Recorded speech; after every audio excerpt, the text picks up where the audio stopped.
How y'all doing, guys? Good to see y'all. Hope you're having a blessed day. Wanted to come on for a minute and talk a little bit about Sebastian Rogers. While I'm working in the garden here, I'll visit with y'all a little bit. I'll be cutting some squash. I want to play a few of these older clips to refresh everybody's memory, you know. But before we get started on that, well, you know what? Let's play this one first. He got so mixed up in telling one story, it mixed into three and caused a commotion. Well, they canceled that out. So the one on me, she shows up, and I said, "Hey, how you doing? It's her again." She's like, "Oh, hey." She's, "Hey, I already don't." She's like, "Don't tell me anything, but I'm gonna tell you what I know happened." And I said, "Okay." She goes, "Boo, boo, boo." She told me exactly what happened. I said, "Yes, ma'am." She goes, "Oh my God." I said, "Yes, ma'am. This is how it's been." Sebastian thought by telling on me, making it sound like I was so horrible. See how he tries to put it on himself? I'd be ashamed of himself. One thing I want to talk about, though, is, you know, Sebastian, he vanished. Well, he was last seen leaving the Roadhouse in Hendersonville, Tennessee, the Texas Roadhouse restaurant, with his mother around 6:25 p.m. We know that they have dash cam for about 9 minutes after. And after that, that's it. He's never been seen or heard from ever again. Truly heartbreaking. Very heartbreaking. And he was 15 at the time. He's autism, special needs, extra special kid. This is a kid that did not like to go outside without his shoes and socks on. I'm not going to say he had his cell phone glued to him, because I don't know if that's the case.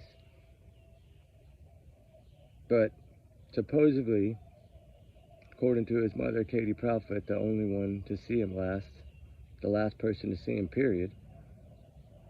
That's pretty powerful, right? The last person to see this child, period. And clearly,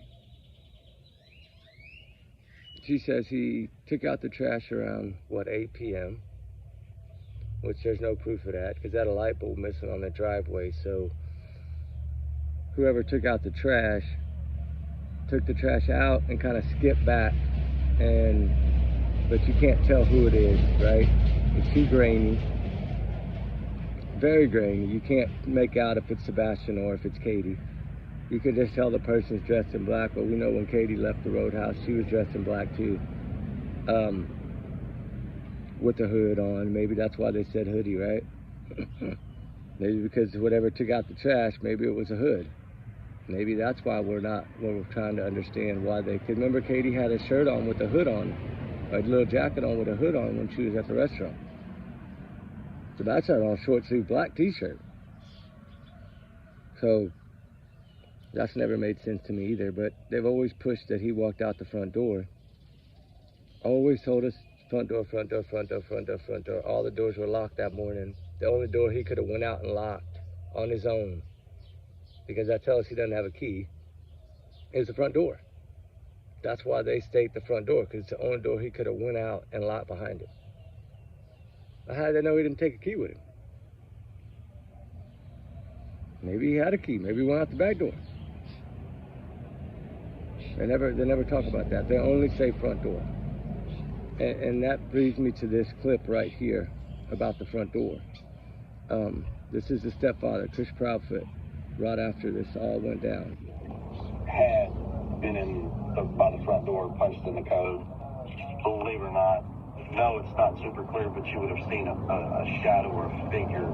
Yeah, that's what I would think. And based on, you know, something, one of the lights is still visible from that green camera from across the street. Wow. Shout out to Smiley as well for catching that and getting that.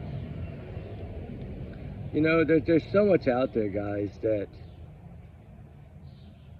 the lies and the inconsistent stories and this, that, and the other, right? It's a lot. I think this is the one with Vinny. Yeah, there's a part of Vinny I want to play a little bit of. It's about 11 minutes, but anyway, Sebastian's been missing since February 25th, 2024. That's the date on the flyer. That's the last time he was seen. There's been no sight, no peep, no dog scent trail, no nothing of this child. He didn't have a cell phone. He left evidently barefooted with a little keychain flashlight. And then the video came out with the flashlights behind their home. That broke a few weeks later. Evidently we weren't supposed to see that, but we did. Law enforcement tried to kind of scale it down a little bit, but wouldn't tell what it was because they said it might play a role in the case. So we know it plays a role in the case, so he wouldn't say it like that. He'd have just told us flat out, hey, no, it's two people, whatever, right? We know it wasn't a trash truck, which is what they tried to make it out to be. It's just sad, you know. This kid always had a smile on his face, always happy. His biological father Seth Rogers lives in Clarksville, a little ways away, but always had him on his weekends, took him fishing, took him to gaming, playing. You know, he loved playing video games. There's so much, but the parents have just never, the stories have changed so much. I mean, every profiler out there says Katie's responsible. What's the odds of that? Not good odds for her. I mean, if you think about it, not really good odds for her, right?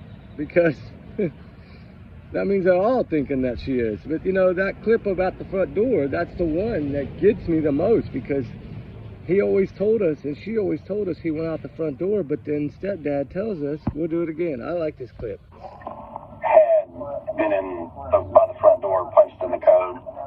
Believe it or not, no, it's not super clear, but you would have seen a shadow or a figure.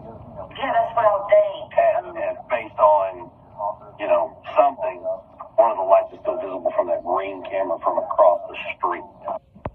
See, you know, that's just always bothered me, because you tell us one thing for so long, and then this comes out, you tell us something totally different. It's like, hold on, I thought you said he went out the front door. Now you're telling us he couldn't have gone out the front door? I mean, what's going on here? You know, where's Sebastian Rogers? Where is he? Take a look at the face.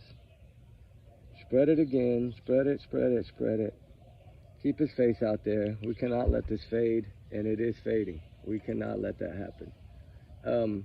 I just want to take a few minutes just to kind of bring a little awareness for Sebastian, and while I was working in the garden, and just come out and say, put this little bit out there. You know, there's so much more we're going to do, but we're going to do a few different ones today. But I kind of wanted to make this one about that clip, because this case was always about the front door. He left out the front door, front door, front door, front door. But yet he tells us right there, no way he could have went out the front door. So think about that. Did he go out the front door, or did he not go out the front door?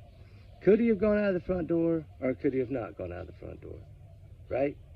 That's the question. That's the $1 million question to me. So I wish they would make that crystal clear, why he tells us he went out the front door, then tells us he couldn't go out the front door. He's never answered that, you know? It's like he's never taken a polygraph and been asked the hard questions. He won't answer the hard questions. He's scared of the hard questions.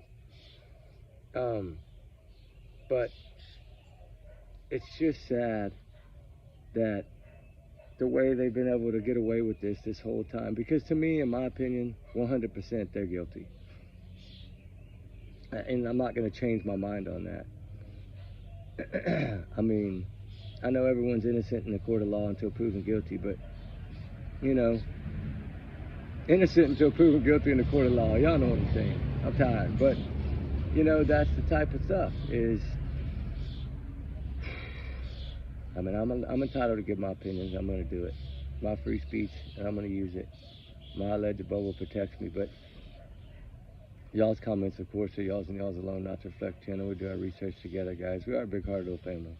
Trigger warnings always. What the truth about Sebastian Rogers is? Are we ever going to get the truth? Are we ever going to get the truth? I think that's what I'm going to title this video. Will we ever get the truth? Because will we ever get the truth to the front door? Let's do that. Will we ever get the truth to the front door? The truth. Because what is the truth? Mama says he left the front door. Stepdaddy says, nope, you ain't getting out my front door or even coming to my front door without being seen on the neighbor's ring camera. Make it make sense. Justice for Sebastian Rogers, guys. Just keep him in our thoughts, keep him in our prayers. I know he's kind of fading, but go ahead and set an extra seat at your table tonight for Sebastian. Say a little prayer at dinner. Whatever it takes to keep his face out here, we got to do, guys. Because we're not going to stop. We don't stop on any of them. Y'all know that. Summer Wells, Harley Morris, Nikki McCann, Susan Simpson. The list goes on, right? Now we got Jack and Lily. I'm curious to see how that case is going to go. I think something's fixing to go down. But then again, I've been thinking that in Sebastian Rogers since November. So I don't know. It could be another one. Like Stephanie Darwin in these cases. It's just sad. But anyway, guys, trigger warnings always. Y'all know that. But poor Sebastian needs our help. He needs our prayers. He needs our thoughts. He needs our kind words. We need to stick together. Keep this kid's face out there. Until we're proven otherwise, right? Right now, I look at every missing kid case the same way Canada does. It's suspicious until proven otherwise. That's how I see it. Runaway's the same thing. Because they're trying to tell us Sebastian ran away. And we know he didn't go out that front door, or he'd have been seen on camera. They told us that. So we got to go with what they say, right? Then we got to wonder about what they said in the beginning. But, you know, that'll work it. Law enforcement will work that out, I'm sure. Anyway, guys, keep them in your thoughts, prayers. Keep all the missing, all the runaways, your thoughts and prayers. We love y'all, guys. We'll see y'all soon. All right, guys? Bye.